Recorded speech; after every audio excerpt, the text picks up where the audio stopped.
Live from WRAL News headquarters in Raleigh, your number one source for local news. WRAL News, coverage you can count on. Those scattered showers will continue to come down for this morning, but coming up, I'm going to show you why today will not be a washout.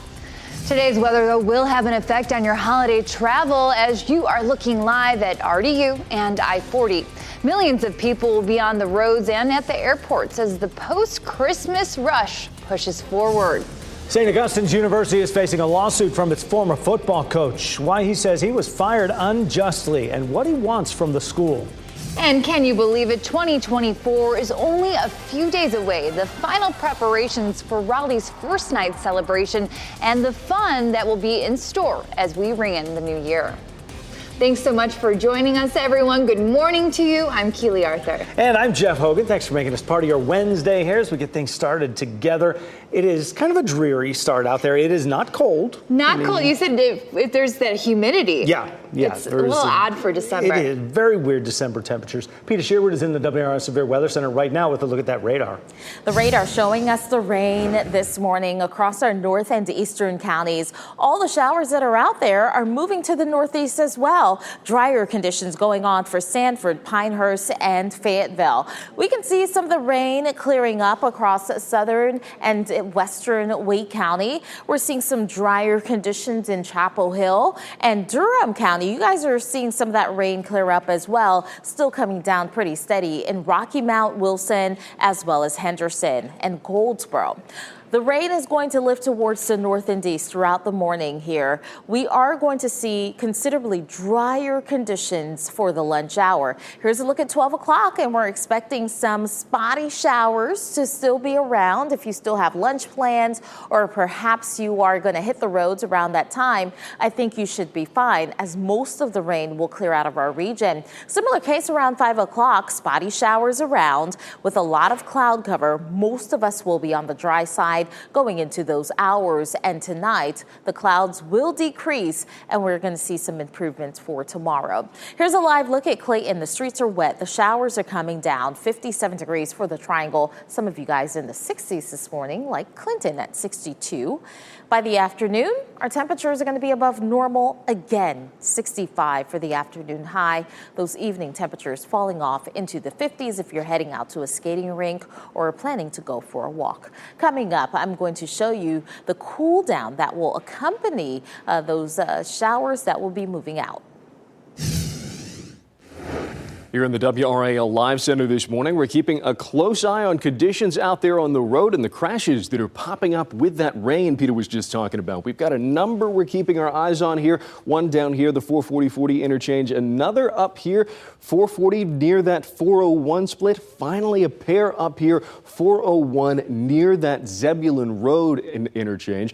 This right here, there is a lane closed right here, so you'll want to keep that in mind as you're heading into the city.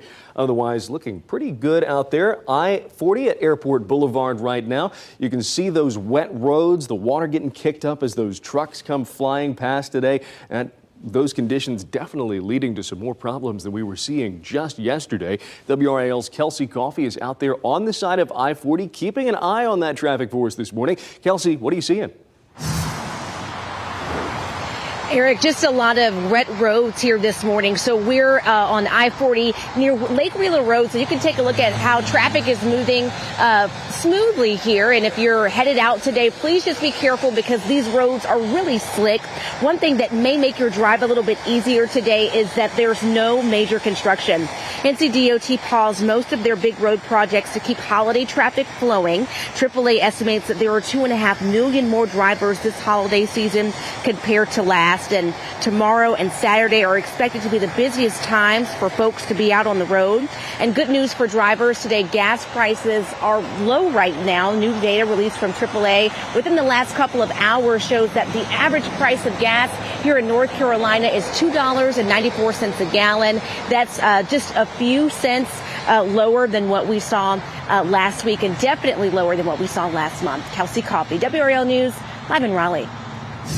And the post-Christmas travel rush is happening at RDU as well, where we have a live look for you this morning through those raindrops. There are just one delay and 3 cancellations after a busy day yesterday. Saw nearly 100 flights delayed, so we're glad to report those numbers lower. This year's holiday travel season has seen only a fraction of the delays and cancellations we saw last year, in part because the airlines have beefed up hiring ahead of the end of the year rush. And weather was the main cause of Tuesday's delays. Heavy snow and rain in the plains and parts of the Midwest caused a backup at hubs across the country. I think it had a little ripple effect because I think the flight before us was delayed an hour, and then ours got delayed like 2 hours. RDU is expecting record crowds through the end of the week, so it's a good idea to give yourself a little extra time before your flight, especially if you plan to check a bag. Some breaking news to tell you about. An overnight fire caused damage to a Roseboro Rescue and EMS building that's over in Sampson County. Now, crews responded to the fire at the building just around 11:30 p.m. When they arrived, they found a rescue vehicle. There it is, on fire. The vehicle was destroyed. Officials say the building is unusable in its current condition. Discussions between the U.S. and Israel about the ongoing war with Hamas are taking another step forward. On Tuesday, a senior advisor to Israeli Prime Minister Benjamin Netanyahu met with members of the Biden administration in Washington. A White House official says they talked about the need for Israel to focus on high-value Hamas targets. They also talked about taking steps to improve the humanitarian situation and minimize harm to civilians. Netanyahu has vowed there is a long fight ahead, and Israel's military leaders have not shown any indication of letting up. More drama for St. Augustine's University as the former football coach Howard Fagans is suing the university over his October firing. In his suit, Fagans says St. Augustine's irreparably tarnished his coaching career by firing him for, quote, pretextual and unlawful reasons. He claims he was intimidated into silence when bringing up concerns with how the football program was run before he was fired. Now, the university says he was fired for fielding 2 ineligible players. The lawsuit is seeking $50,000 in payments. St. Augustine's offered WRAL no comment on the lawsuit. A mother in Fayetteville is grieving the loss of her son and daughter-in-law who were killed in a car crash Christmas morning. Jada Fields was on his way to his mother's house with his wife Patricia when they were hit by a driver who ran a red light. Jada's mother, Priscilla Fields, last saw her son and his wife on a birthday just a few days ago. The couple had been married 29 years. They had 3 kids. Priscilla Fields says the tragic loss has left an irreparable hole in her heart. It's hard to lose a child, but when you got a child that was good as my son, he looked out for me. It was, if he had it, he would give it to me. 26-year-old Michael Smith is facing charges in the deadly crash. Those charges include 2 counts of death by motor vehicle, reckless driving, and running a red light. Today, the next step toward you being able to place wagers on sports in North Carolina is happening. Today is the deadline for mobile sports betting operators to submit their applications to the State Lottery Commission. The commission will have 60 days to vet the applicants and approve the licenses. That could allow for sports betting to begin as early as March, right in time for the NCAA basketball tournament. Putting the finishing touches on WRAL First Night Raleigh, just 4 days away now. We're expecting tens of thousands of people to pour into downtown. It's the 32nd year of the largest New Year's event in this part of North Carolina. Expect the usual favorites like the Ferris wheel and the City of Oak staple, that giant acorn. It'll drop with a fireworks display at 7 and then again at midnight. New this year, a different amusement ride called the Tesla AC. Early birds can hit the City Plaza music performances and the children's celebration starting at 2 o'clock. The People's Procession and music at the main stage kicks off at 6. Everyone's just pouring into these downtown businesses to support our city, and it's just such an amazing benefit of this festival. So the event lasts from 2 p.m. through midnight. You can go to firstnightraleigh.com for ticket details. We are your home for WRAL First Night Raleigh. Expanded coverage of all the fun starts Sunday, 10 p.m. on Fox 50. Our coverage will continue straight through the midnight acorn drop and those fireworks. You can also watch the acorn drop on WRAL right after Sunday Night Football. There is so much to celebrate today. You can catch WRAL's Chris Lee and Pat Welter live in Charlotte for Duke's Mayo Bowl. UNC will take on West Virginia for a chance to win the trophy. The game starts at 5:30 with the Mayo Bath following right after. And Casey Hintz is in Orlando for NC State versus Kansas State in Pop-Tarts Bowl. She'll have more coverage later today and tomorrow. We're 6:10 right now, and a warning about some of that tiny batteries that come with popular Christmas toys. The dangers that have an ER doctor at Duke saying you need to watch out for closely. And one of the stars of the Oscar-winning movie Parasite has died. The circumstances surrounding his death today in South Korea. And we've got showers out there for this morning, but it's not going to be a washout today. High temperatures are going to be mild, but notice the temperature trend. Those numbers are going to be dropping as we head throughout the week into the weekend. Coming up, I'm going to show you what to expect if you're traveling across the nation today. As you get into your car, tune to WRAL News Plus on your radio. In Raleigh on 99.3 FM. In Durham, 96.5 FM. And everywhere on 101.5 HD3.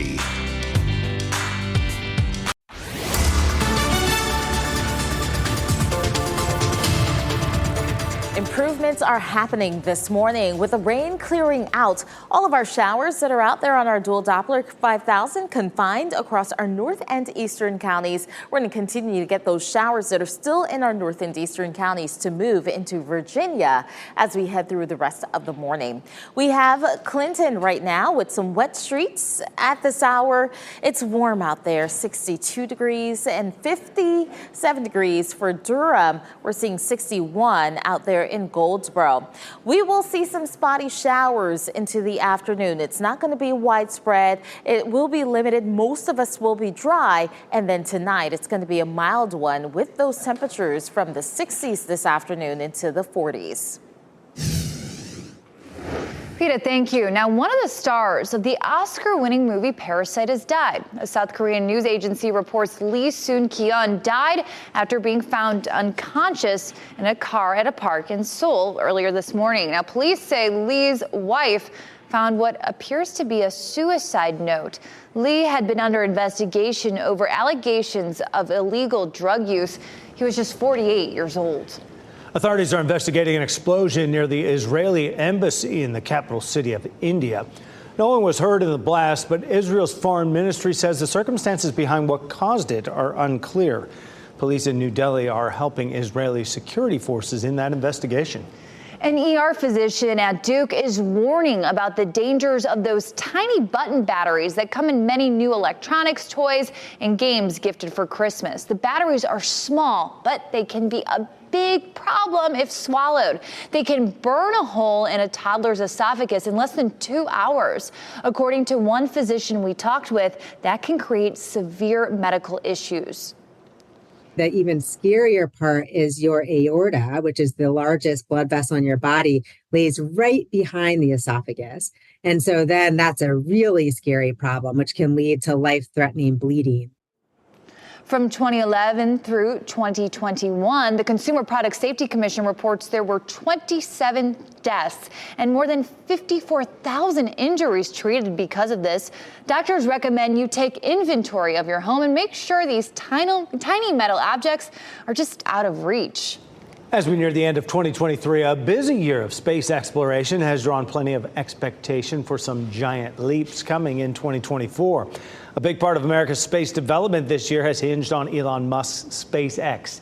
Competition, though, could be catching up in 2024. For the first time in 50 years, NASA astronauts are expected to complete a loop around the moon. This morning on Today, NBC's Tom Costello will have more on what's coming in the space race in 2024. Today airs right after this newscast, 7 o'clock on WRAL. Take a look at this video. It is not every day you can show off your ice skating skills right in front of your house for the whole neighborhood to see. Well, people living in Bismarck, North Dakota were hit with a winter storm this Christmas, and the ice storm turned the roads into a makeshift ice skating rink. And they took advantage of it. I mean, why not? You gotta get a pretty good rainstorm and then a quick cold snap to get that ice thick enough to skate on right on the street there. It's pretty cool. Certainly not the conditions here, as we have abnormally warm temperatures for December. Peter Sherwood in the WRAL Severe Weather Center, and some precipitation today.